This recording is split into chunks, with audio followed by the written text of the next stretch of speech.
Բարի երեկո սիրելի բարեկամներ, բարի երեկո հարգելի հեռուստադիտողներ։ Ես այսօր մեծ ուրախությամբ ուզում եմ ներկայացնել մի շատ հաճելի մարդու, իմ կողմից շատ սիրված, շատ հարգված, շատ կարգին մի մարդու։ Պրոֆեսոր, արտակարգ եւ լիազոր դեսպան, Լոս Անջելեսում առաջին գլխավոր հյուպատոս Արմեն Բայբուրցյան։ Ողջույն Արմեն ջան։ Ամեցիր կանցել նստիր։ Ակալի։ Որև Արմեն ջան։ Ողջույն Աշոտ ջան։ Ինչպես ես։ Լավ, ուրախ եմ քեզ տեսնելու։ Ես էլ շատ ուրախ եմ, օրինակ ես հրավիրում եմ այնց մարդկանց, որոնք առաջին հերթին հաճելի մարդիկ են ու գործանող մարդիկ, արժանի մարդիկ։ Անչափ այսօր ես ուրախ եմ, որ ժամանակ գտար նախ եկար ու ժամանակ գտանք ու կարող ենք հիմա մենք իրար հետ հաճելի զրույց անցկացնել։ Ես շատ ուրախ եմ դրա համար։ Նույնն էլ ես Աշոտ ջան։ Պատմիր քո մասին։ Երևանի ծնունդ եմ, դրանից սկսեմ, որ արդեն ինքնության կարևոր դրսևորում է։ Ի տարբերություն, ասենք, սովորական կյանքի աշխատել եմ տարբեր երկրներում, որը դիվանագետի համար նորմալ ընդունված կյանք է, տարբեր երկրներում, տարբեր միջավայրերում, մի քանի տարի այստեղ, դրանից հետո տեղափոխվել այլ երկիր, որը իհարկե հարստացնող գործոն է, որովհետև տարբեր ժողովուրդների մեջ, տարբեր մշակույթների հետ շփվելով դու էլ ես փոխվում, վերցնում ես այդ բոլորից եւ այդ առումով դիվանագետի կյանքը իսկապես հետաքրքիր է։ Ի վերջո այդ կյանքը անցնելով տարբեր երկրներում աշխատելով Հայաստանի արտաքին գործերի նախարարությունում եւ միավորված ազգերի կազմակերպությունում հետագայում մենք տեղափոխվեցինք Միացյալ Նահանգներ, Մասաչուսեթս սկզբում, որտեղ ես դասավանդում էի, Մասաչուսեթսի համալսարանում, Նյու Յորք եւ ի վերջո 2017 թվականին Լոս Անջելես, Գլենդել մասնավորապես։ Ինձ համար այնքան մեծ ուրախություն ու երջանկություն, որ այսօր նստած եմ մի մարդու դիմաց, որը Լոս Անջելեսում, Ամերիկայի Միացյալ Նահանգներում եւ Լոս Անջելեսում առաջին գլխավոր հյուպատոսն ա եղել, չէ՞։ Այո, իսկապես։ Երբ որ առաջինը, երկու անգամ եմ եղել, առաջինը 95 թվականի հունվարին հաստատել եմ գլխավոր հյուպատոսությունը այստեղ Լոս Անջելեսում, իրավասությունը հյուպատոսական Արևմտյան Միացյալ Նահանգներն էր։ Հիշում եմ, որ երջանկայի շատակ Գարեգին առաջին կաթողիկոսն էր եկավ այցելեց հյուպատոսություն, ինձ ասեց, գիտես, ասեց, պարոն Բայբուրցյան, ասեց, ժամանակը կանցնի, տարիները կանցնեն, բայց միշտ կմնաս որպես առաջին գլխավոր հյուպատոս, այդ առաջին լինելը շատ պատվավոր է, ասում եմ, հասկանում եմ, գայափար շնորհակալ եմ լավ խոսքերի բանի խոսքերի։ Իհարկե, 95 թվականն էր դա։ Գիտես ինչ, ես շատ ալինում առիթներ, որ ասեն քո անունը, հիշում ենք ես, մեր շրջապատներում ու խոսում ենք ու հենց քո անունը ասեն, բոլորը ժպտում են, գիտես, այդ իրան ժպիտի մեջ կա քո բարիությունը, քո լավ քո գործը կատարելը եւ մարդկանց լավ տրամադրվել, այսինքն իս դրա մեջ կա նաեւ ազգը սիրելը։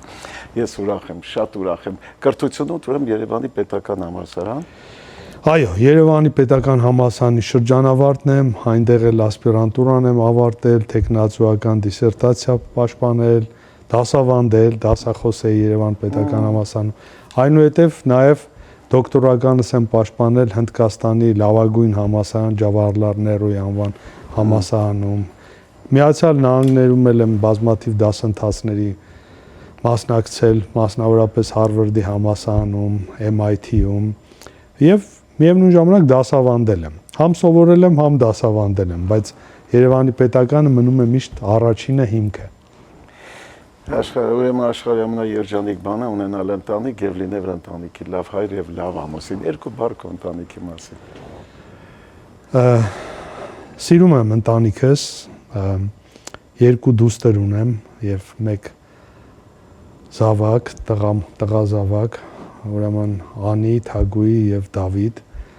Հա, եւ ամենահետաքրքիրն է երեքն էլ Երևանում են ծնվել, չնայած որ դիվանագետ լինելով տարբեր երկրներում էինք, բայց այնպես էինք անում, որ անպայման Երևանում երեխաները ծնվեն, այո, եւ ճամփորդել են Դավիթս 3 ամսեկան էր, երբ որ մենք տեղափոխվեցինք Հնդկաստան ապրելու, այնտեղ երբ որ դարձա դեսպան, 3 ամսեկան էր։ Այնուհետև Ինդոնեզիայում 6 ամսեկան էր, մեր հետ տարանք Ինդոնեզիա, Սինգապուր, Ավստրալիա, այսինքն փոքրուց նաև դիվանագետի ընտանիքի անդամ լինելով իրենց կաշվի մաշկի վրա է զգացել, ինչ է դա նշանակում։ Շատ մեծ ճանապարհ ես անցել քո կյանքում, անցել ես դժվար, շատ հայրենանավեր, ազգանավեր գործ ես արել։ Արի խոսենք դրա մասին երկու բառ, մի քիչ կուզենայի խորանանք, էլի, այդ քո անցած ուղին, օրինակ քո գործը սիրում ես, չէ՞։ Գործը շատ եմ սիրում։ Գործը շատ եմ սիրում։ Ուղին քո ճանապարհը։ Իհարկե, գործը շատ եմ սիրում եւ ամեն մարդու համար դա գործը նաեւ պիտի առաքելություն դառնա, ինձ համար առաքելություն է եղել։ Ասես խոսքա, չէ՞, ասում եմ, եթե հնարավոր լիներ ամեն ինչ փոխել ու նորից սկսել, էլի նույն այս ճանապարհով կգնայի հետագայում։ Այո, Մարդկա հոգնում, արա ասում լավ էս եկան գաստե ու սեն ճահիճի նման գնաց ու գնա նույնը կընտրեի, չէ՞, օրինակ ինձ որ հարցնի, ես էլի նույնը պետք է ընտրեի։ Միանշանակ նույնը կընտրեի, բոլոր դժվարություններով հանդերձ, իսկ դժվարություններ, մարտահրավերներ իրականում շատ են եղել, բայց դրանով հանդերձ միշտ, որտեվ ինչ որ առումով մարտահրավերները նաև մարդուն լիցք են տալիս։ Այսինքն քեզ քո ակտիվ կյանքն են ապահովում, նաև այդ մարտահրավերների հաղթահարումը նաև քեզ էներգիա է տալիս։ Իմ պարագայում այդպես է, դրա համար հաճախ ես ասում եմ մարդկանց, որոնք չեն սիրում իրենց գործը, եւ երբ որ հարցնում եմ, ասում են, գիտեք, աշխատավարձ եմ ստանում, աշխատավարձի համար եմ աշխատում, ասում եմ փոխեք ձեր աշխատանքը։ Եթե մի բան չեք սիրում, պետք չի այդ գործը անել։ Փոխեք, գտեք այն, ինչ որ ձերն է, որ ու ինչի համար էլ դու ծնված ես։ Պարուշ Սևակասում էլ բոլորն էլ տաղանդավոր են ծնվում, ուղղակի այսօր տաղանդավորն ու անտաղանդը տարբերում են իրարից նրանով, որ տաղանդավորը ճիշտ իր ճանապարհը գտավ գնաց, ինչի համար Աստված իրան ստեղծել է։ Այդ մեկը պետք է լինել լավ դերասան, գնաց եղավ վատ մանկավարժ, լինել լավ ճարտարապետ, գնաց եղավ վատ երգիչ։ Այսինքն ճիշտ ընտրելն է, ճիշտ ճանապարհ, ինչի համար ես ծնվել, ինչ ես անել։ Այո։ Սիրելի բարեկամներ, Գովազդի արդյունի եթերում, որից հետո կշարունակեմ իմ զրույցը մի հիանալի մարդու հետ, ինձ համար շատ թանկ ու հարազատ ընկեր, լավ բարեկամ, մարդ, որի հետ ամեն անգամ հանդիպելուց մեծ հաճույք եմ ստանում, պրոֆեսոր, նորից ասեմ ես բոլոր, արտակարգ եւ լիազոր դեսպան, Լոս Անջելեսում առաջին գլխավոր հյուպատոս Արմեն Բայբուրդյանի հետ, Գովազդի արդյունի եթերում։ Սիրելի բարեկամներ, ավարտվեց մեր գովազդը, շարունակում եմ իմ զրույցը Արմեն Բայբուրդյանի հետ։ Արմեն ջան, մենք էլի կանդրադառնանք իհարկե դիվանագիտությանը, բան շատ հետաքրքիր է թեմային, բայց ուզում եմ հիմա մի փոքր արվեստի մասին խոսանք։ Դու այսօրվա մեր մշակույթի մասին ինչ կասես։ Մեր մշակույթը հայկական մշակույթ է։ Ի սկզբանե եղել է մեր ինքնության հիմքը, ազգային ինքնության հիմքը եւ դրա համար կարևորվում է դրանով եւ մենք էլ պետք է բոլորս միասին հոգ տանենք, որ մշակույթը իր բարձունքի վրա լինի, որովհետեւ եթե մշակույթը այդ բարձունքին չլինի, բնականաբար մեր ինքնությունն է փոխվում։ Հիմա, եթե խոսենք մշակույթի մասին եւ մասնավորապես հայրենիք եւ սփյուռք տեսանկյունից մոտենանք, հետեւյալը կասեմ։ Շատ կարեւոր է այդ կապը մշակույթի առումով հայրենիքի եւ սփյուռքի միջեւ։ Ինչու՞, որովհետեւ հայրենիքը միշտ մշակույթի առաջին կերտողն է եղել եւ ինչ որ առումով սնուցող աղբյուրն է եղել նաեւ սփյուռքի համար։ Եթե նայում ենք բազմաթիվ խմբեր, երաժշտական խմբեր, պարաղին խմբեր, մշակույթի բոլոր տեսակետներից եւ տեսանկյուններից կարեւոր դրսեւորումներ ի վերջո Հայաստանից են ծագում, Հայաստանից են գալիս։ Հումքը ընդեղից է։ Հումքը ընդեղից է։ Դրա համար շատ կարևոր է, որ դա այդ կապը շատ հզոր ձևով շարունակվի, բայց միևնույն ժամանակ զուգահեռաբար նաև ստեղծվեն Սփյուռքում, ինչպես օրինակ Լոս Անջելեսում կամ Սփյուռքյան այլ օջախներում, ստեղծվեն տեղական դարբնոցներ, որոնք օրինակ անցյալ անգամ խոսում էինք, ասենք Գևորգյան Պարի ուրեմն ակադեմիայի մասին, այդ եւ այլն, այսինքն դասական երաժշտության լինի կամ մեկ այլ հայկական դասական, հայկական արմատներով մշակութային կենտրոններ, որոնք նաև տեղում են պատրաստում։ Այո։ Ոչ ի հաշիվ այդ կապի, այդ կապը մեզ համար հայրենիքի հետ միշտ կարևոր է, բայց Այո, նաև շատ տեղում դառնում են դարբնոցներ։ Այո, օրինակ այն արվեստագետները, ովքեր կապը պահում են հենց հայրենիքի հետ, շուտ գնում գալիս են, նրանք ես գիտեմ, որ գնում են լիցքավորվում են ու գալիս են։ Ու նրանք շահում են շատ, եթե այդ կապը կա։ Իհարկե։ Որտեվ ուրիշ սևի անդանում այնտեղ կապ, իսկականից արվեստը, մշակույթը։ Ու ամեն օր նայում ենք, տեսնում ենք ինչքան զբաղված են, ինչքան նոր բաներ են ստեղծվում, մարդիկ արդեն կտուրների վրա, փողոցներում, դաշտում, անտառի մեջ ներկայացումներ են դնում, հրաշք է դա։ Մենք դրանով մենակ ուրախանանք ու երջանք։ Ներկայացում են խաղում անտառի մեջ, սարի վրա, ու հրաշք է դա, իսկապես հրաշք է։ Արմեն ջան, դասավանդել ես մի փոքր ուզում եմ բանանեմ, էլի դիվանագետուց լավ աշակերտներ ես տվել, ինչերի են հասել օրինակ աշակերտները, հաստատ լավ բարձունքների։ Այո, ասեմ, որ սկսեմ Երևանի պետական համալսարանից, հետո անդրադառնամ Մասաչուսեթսի համալսարանին, Amherst-ի, շատ հաճելի է, որ ուր որ գնում ես, ուրեմն քո աշակերտներին ես տեսնում։ Ինչ լավ է։ Այսինքն Հայաստանում լինի, Հայաստանից դուրս լինի, քո աշակերտները, որոնք փայլ ունեն, այսինքն մի հատ այլ սերունդ է, այլ մոտեցումներ է եւ մեծ բարձունքների են հասնում։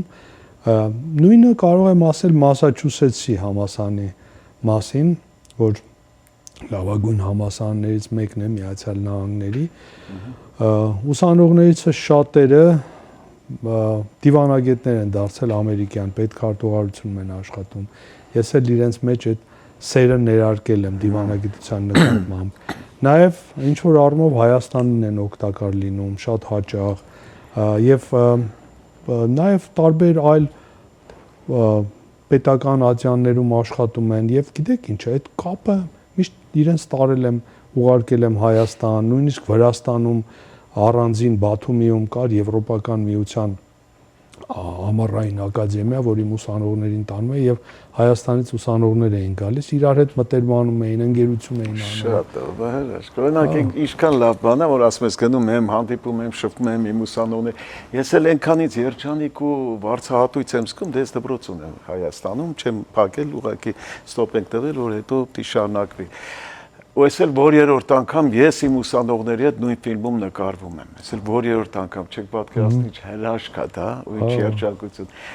Հիմա ինչով ես զբաղվում Արմեն ջան։ Գլխավոր հպատոսությունում երկրորդ անգամ առաքելությունս ավարտեցի 2022 թվականի մարտին։ Դրանից հետո մասնավոր մի ընկերությունում եմ աշխատում, ILO է կոչվում, որտեղ Chief Administrative Officer-ն եմ, այսինքն գլխավոր վարչական տնօրենն եմ այդ ընկերության։ Մեծ ընկերություն է 650 աշխատակից ունեցող։ Սա իմ մեկ կարևոր զբաղմունքն է գործի առումով։ Մյուսս դասավանդում է Մասաչուսեթսի համալսարանում, որտեղ դասավանդում եմ 2014 թվականին, շարունակում եմ հեռավար ձևով on-line դասավանդել։ Մինչ այդ մենք ապրում էինք այնտեղ Amherst-ում, որտեղ այդ համալսարանն է, համալսարանս, բայց այնուհետև որ տեղափոխվեցինք, փոխեցի դասավանդման ձևը եւ անցա հեռավար դասավանդման։ Նույնը չի իհարկե, բայց վատ էլ չի եւ ուսանողները սիրում են, մասնակցում են, այնպես որ լապտոպը դնում եմ արջևս եւ սկսում եմ բան անել, մանավանդ շաբաթ-կիրակի օրերը դրանով զբաղվել, երկու զուգահեռ ուրեմն աշխատանք եմ անում եւ մեծագույն հաճույք եմ ստանում երկուսից էլ։ Դեպարս։ Իսկ կան ապագա ծրագրեր, էլի կապված այդ քո աշխատանքների հետ։ Ապագա ծրագրերը միշտ կան, միշտ նոր ուրեմն նախագծեր են ի հայտ գալիս, միշտ։ Եթե ասենք խոսեմ այդ ընկերությունում իմ աշխատանքի հետ կապված ILO-ում շատ դինամիկ է, ուրեմն գործունեություն է ծավալել ամբողջ Միացյալ Նահանգներով մեկ, նույնիսկ գրասենյակներ ունի, ասենք Հայաստանում։ Գրասենյակներ ունի, գրասենյակ Կոլումբիայում, անցյալ տարվա վերջին ուրեմն գնացի Կոլումբիա հենց այդ գրասենյակի աշխատանքների հետ կապված նոր բաներ ենք միշտ մեջ բերում, շատ դինամիկ հետաքրքիր է։ Իսկ համալսարանից հետ կապված Մասաչուսեթսի օրինակ նոր կուրսեր եմ մշակում, օրինակ աշխարհաքաղաքականություն եւ աշխարհատնտեսական գործոնները, որը ինչ որ առումով համասարանի համար նորություն է, շատ պոպուլյար դարձավ։ Այսպիսի միշտ ծրագրեր կան եւ նաեւ համայնքային մասնակցում եմ ինչ որ հայկական առանձին կազմակերպությունների խորհրդի անդամն եմ, խորհուրդն եմ նախագահում եւ այլն, դա էլ ուրիշ մի հետաքրքիր բան է։ Ես արվում եմ այդքան բան ոնց ես ասում, երբ ժամանակը ոչ թե ասում, այլ թռնում է, ասելով է գնում ժամանակը։ Ինչ շատ հետաքրքիր է, դու ընդհանրապես ինչ երաժշտություն ես լսում, քո մեքենայի մեջ ինչ երաժշտություն ես լսում։ Առաջին հերթին դասական եմ։ Դասական երաժշտություն եմ սիրում, բայց բացի այդ ունեմ իմ սիրած կատարողները, եւ հայ, եւ ոչ հայ, այսինքն դժվարանում եմ ասել, սկսած ասենք ջութակարուի Վանեսա Մեյից, որ վերջացրած ասենք մեր հայկական կամ ասենք ֆրանսիական նաեւ երաժշտություն եմ սիրում, ամերիկյան, հայկական, տարբեր։ Այսինքն սկզբունքը լավը լինելն է։ Լավն է, ինչ ուզում եմ։ Իսկապես։ Օրինակ լավ դիվանագետը ինչով պետք է օժտված լինի առաջի հերթին։ Դիվանագետը ուրեմն ժամանակին չափանիշը դիվանագետի այն էր, որ գալիս է դիվանագիտության արմատները գալիս են հազարամյակներ առաջ, երբ որ քաղաքակրթություններն են ստեղծվել, բայց ուրեմն վերածննդի շրջանում մոտավորապես 13-րդ դարից սկսված արդեն բյուրեղացվել է դիվանագիտությունը մեր այսօրվա դիվանագիտության իմաստով եւ սկզբնական շրջանում դեսպանից պահանջում էին լավ դիվանագետից դեսպանից, որպեսզի ոչ միայն դիվանագիտություն լավ իմանա, բանակցային արվեստ, մարդկանց հետ վերաբերելու, խնդիրներ լուծելու, ազգի շահերի, պետության շահերը առաջ տանելու, բայց նաեւ լինի մշակույթի կրող, լավ երաժիշտ։ Ուրեմն մաթեմատիկա իմանա, այս իմանա։ Բնականաբար այս չափանիշները այսօր չկան, բայց մի բան ասեմ։ Ուրեմն Շարլ Մորիս դե Թալեյրան կար, նշանավոր Ֆրանսիայի արտգործնախարարներ երկար տարիներ, նա ասում էր, որ բանակցային արվեստը պահանջում է կամ դիվանագիտությունը, որ մարդուն խոսք է տրվում, այդ խոսքով ուրեմն թաքցվեն մտքերը, ոչ թե արտահայտվեն մտքերը։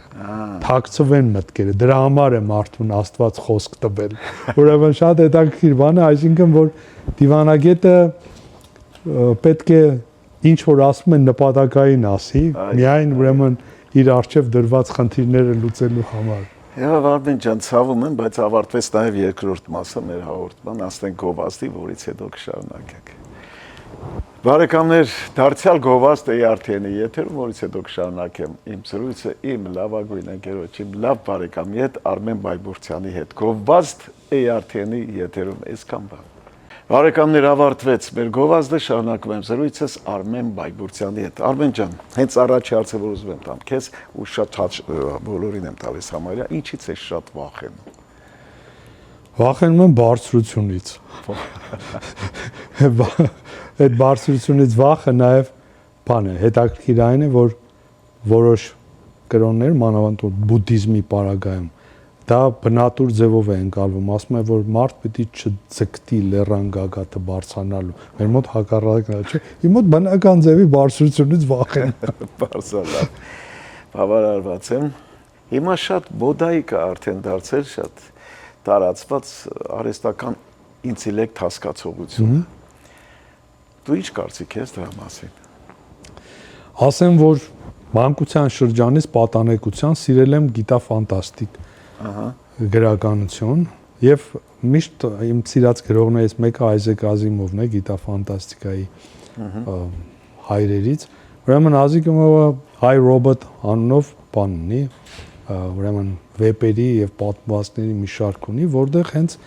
արհեստական բանականության մասին է խոսում, պոզիտրոնային ուղեղի եւ այլն, որ երբ որ արհեստական բանականությանը խնդիրներ է տալիս, առաջին խնդիրը ծրագրված այն էր, որ մարդու վնաս չտա։ Նոր հետո մյուսներն են գալիս։ Այսինքն եթե ամփոփեմ շատ կարճ ձևով, դա բնական կարևոր զարգացման մի հատ ուղի է, փուլ է մեզ համար, արհեստական բանականությունից պետք չէ վախենալ, դա գալիս է օգնելու մարդկանց, ոչ թե աշխատանքները խլելու, բայց կարևոր պայմանը այն է, որ ճիշտ կարգավորվի օրենսդրորեն, որովհետև եթե շեղում լինի, այսինքն սխալ ճանապարհով կարող է գնալ։ Պետք է մարդուն ծառայի եւ ոչ մի ձևով մարդուն վնաս չտա։ Իսկ դա կարգավորման մեխանիզմ է պահանջում։ Այո, ճիշտ է։ Արմեն ջան, ես կուզենամ հիմա դուք, քանի որ երկար ճանապարհ ես անցել այդ դիվանագիտության հետ, քո ճանապարհը հետաքրքիր հաստատ բաներ, իրական պատմություններ կլինեն այդ ճանապարհին, չէ՞ երևի։ Կուզենայի մի երկու հետաքրքիր իրական պատմություն պատմես, վերջում մի հատ անեկդոտ։ Պատմեմ, մեծ սիրով։ Պատմեմ շատ այսպես ծիծաղաշարժ հետաքրական դրվագներ կան դիվանագիտության մեր պատմություն, ոչ թե ընդհանուր, բայց հենց մեր հայ դիվանագիտության։ Ես հիշում եմ, որ երբեմն անուններ չեմ տա միտումնավոր ձևով։ Օրինակ հիշում եմ, որ Հայաստանի նախագահն էր այցելում Վաշինգտոն, Սպիտակ տանը, ուրեմն հանդիպում է այդ ժամանակ նախագահ Բիլ Քլինթոնն էր եւ թարգմանիչը հայկական կողմից, ուրեմն որ հետագայում շատ տաղանդավոր մարդ, որ հետագայում դեսպան դարձավ, ուրեմն հագել էր մի փողկապ, որի վրա մեծ կենգուրու էր, շատ ինչ-որ տարբեր գույների, ուրեմն նարնջագույն, կանաչ բան, ուրեմն եւ թարգմանում է նստած։ Բիլ Քլինթոնը, նախագահ Քլինթոնը նայում է Հայաստանի նախագահին, նայում է փողկապին, նայում է մեկ էլ մի րոպե ասեց հազար ներողություն պարոն նախագահ, ասեց որտեղից ես այս փողկապը առել, ասեց ուրեմն այս խանութի Ջեֆրիս բան, ասեց գնալու եմ մի հատ էլ ես առնեմ դուրս շատ այգի։ Շատ լավ, Ես հետ կարող եմ պատմել, հետո շատ ուրիշ հետաքրքիր բաներ կար, նաև մի հետաքրաշարժ բան կա, պետք է պատմեմ, դիվանագետ ունեինք, Փայլուն դիվանագետ էր, հիմա ցավոք չկա ինքը, անունը տամ, խնդիր չկա, Քրիստիան Տեր-Ստեփանյան, իմ լավ ընկեր, Քրիստիանը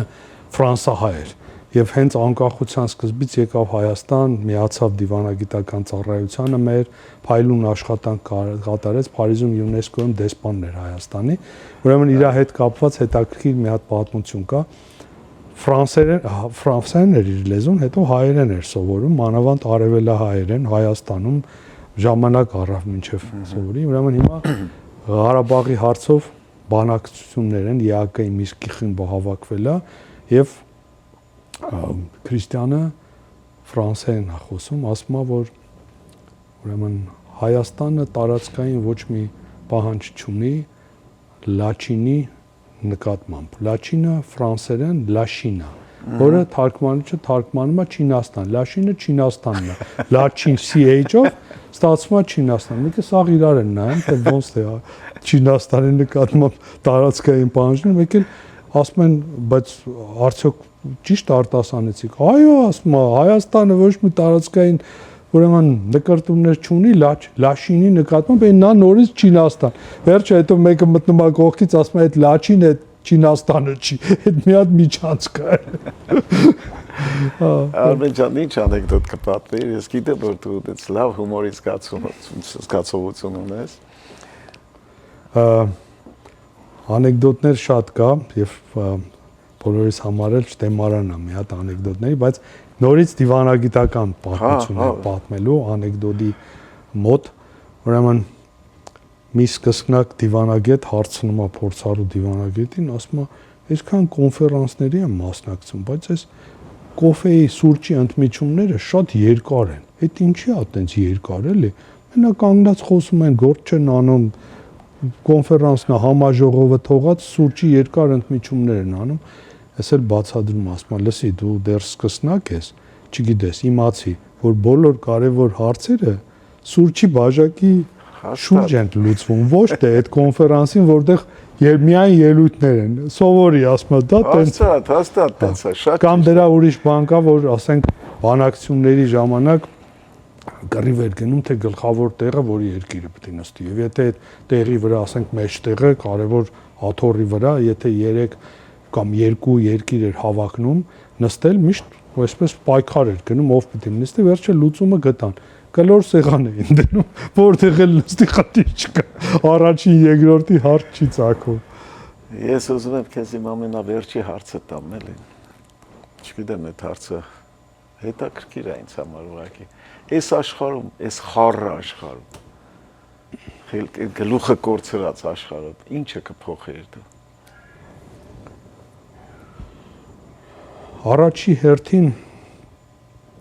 Առաջի հերթին մի բարության հասկացողությունը կա եւ բանականության։ Եթե բարությունը եւ բանականությունը տարբեր ձևերով դրա համար մեթոդների մասին կարող ենք խոսել, եթե իշխող դառնան, մարդկությունը ավելի լավը կլինի եւ այդ բարությունը կարող է մարդկանց փոխել, բոլոր մարդկանց, ինչքան էլ դժվարությունների մեջ լինեն, բարությունը եւ բանականությունը կփոխի։ Այսինքն, եթե մարդիկ բարի լինեն, այլ աշխարհում պատերազմ ու կռիվ չի լինի։ Երեխեք ու զինվորներ չեն զոհվի, դպրոցների վրա ռումբեր չեն գցի։ Իհարկե։ Մանկական երեխեք հիվանդանոցների վրա ռումբեր չեն գցի։ Այդ բարությունն է պետք։ Անցյալ տարի ես մի հատ հոդված հրատարակեցի գործընկերոջս հետ միասին Նյու Յորքից, հրապարակեցինք ՄԱԿ-ի,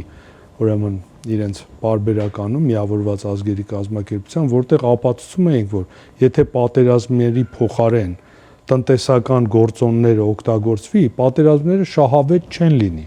ուղղակի շահավետ չեն լինի, այսինքն հաշվարկ էր մաթեմատիկական։ Այո, Արմեն ջան, շատ եմ ցավում, բայց մեր հաղորդումը ավարտվեց ոնց որ քո հետ կարելի է մինչև առավոտ խոսել։ Փոխադարձ։ Երևի մի անգամ էլ կհանդիպենք, էլի շատ մտերմիկ, շատ ջեմ ու շատ խելոք ժամանակ է լինում, հյուր է լինում, որ նույնիսկ ես իմ հատկացված ժամը շատ ավել է, երկար է թվում, որ էլ կարելի էր մի քիչ կարճ անել, բայց հյուր էլ լինում է, ունա քո նման հյուր, որ զգում ես, որ քիչ է իմ ժամանակը հյուրից հետ անցկացնելու համար։ Քեզ ցանկանում եմ հաջողություններ, առողջություն, երջանկություն ընտանիքիդ։ Մենք էլ իրարից անպակասել ենք։ Անչափ Ես արդեն կենացի նմամեց, բայց դե թող լինի տես։ Անչափ շնորհակալ եմ Աշոտ ջան, եւ հիշում եմ մեր երկար խոսակցությունները, ծերուցները Երևանում տասնամյակներ առաջ, ոչ հեռուստա տեսախցիկների առջև։ Շնորհակալություն Արմեն ջան։ Շնորհակալ եմ։ Հաջողություն։ Հանդիպենք, հաջողություն։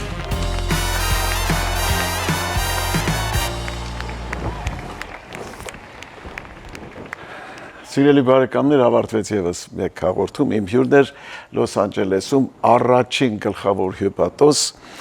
Արմեն Բայբուրդյանի հետ։ Իսկ այժմ անցնեմ մեր հաղորդման վերջին խոսքերին։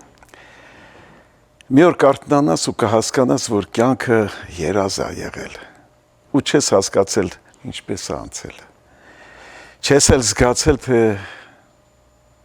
ոնց ես ծերացել։ Այսքանը բարեկամներ, միշտ նոր հանդիպում, բարի գիշեր։ Աշոտ ջան, հա ուզում էի հարցնել առիթ չրել նո այդ զոքանչդ ինչից մահացավ։ Զոքանչս իշքիներ։ Զոքանչս Արմեն ջան, թունավոր սունկ էր կերել, դրանից էլ մահացավ։